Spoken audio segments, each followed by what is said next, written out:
You were boarded there, Marcel. What year were you boarding? 38, 39. Along with Malcolm Fraser, I gather. Along with Malcolm Fraser.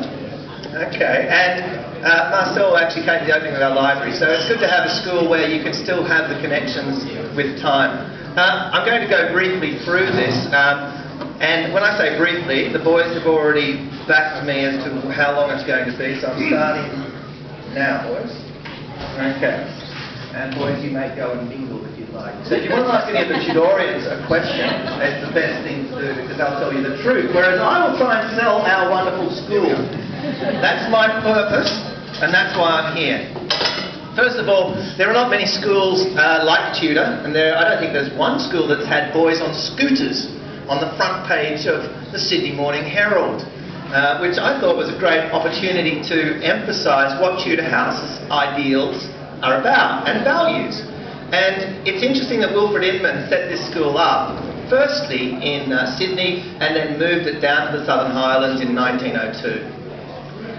Talking about the headmaster, I agree with his belief that we really need to know the boys.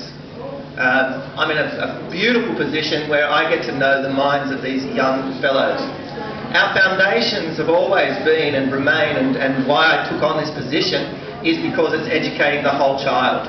It's not about trying to narrow our curriculum, it's about trying to give breadth and being aware of what a broad curriculum offers children.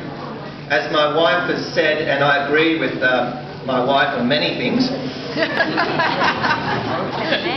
a very intelligent woman, she said, how can you be an adult if you don't have a childhood? And actually, Richard Glover was saying that as I was driving down today. The mission statement says, which I think it explains it all, we have high expectations. We want to develop considerate and compassionate boys equipped with the attitudes, habits and skills for lifelong learning in the 21st century. It's interesting that many of the values we hold dear come from a tradition of 100 years or so, and they still stand the test of time. The history of education is an interesting one. Why do we want to educate our kids? You know, what's the purpose of education? And education it's all about us passing on our values, our sense of tradition, our morality, religion, and skills to the next generation. And many of us look back, but we should also be projecting forward. The children we're nurturing and caring and raising in a fortunate position such as Tudor have massive expectations placed on their shoulders because they will be the leaders of tomorrow. And the responsibility that comes with that is important. But as parents, we have to also understand that we're sending our children to an institution. You use that word institution, it kind of gives you a bit of a fear. Institutions are interesting because school is the first time you will actually put your child into the hands or into an institution where you do not know the person who's caring for them as you would your brother, your sister, your mother, a cousin or a relation or a close friend. So what are the questions that you may have about your trust in Tudor House? Because you have to trust us. You're trusting us with your prized possession, the most important thing in your life, which is your life. It's your children, and in this case, your son. So boarding may be a question for some of you. There's a Dickensian feeling of boarding. I had that until I went to a boarding school in England and I saw what happened.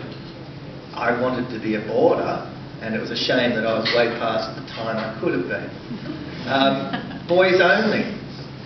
A boys only focus, and I emphasise and trumpet, it is right for boys. Expensive. Many people feel this is an expense. It doesn't last forever. But it is something that we're aware of as well. Distant. Is it too far away? Logistics of being in an area out of the city, out of the traffic, out of the smog, the arguments, the bedroom. You know, is it too distant? Sport on Saturdays.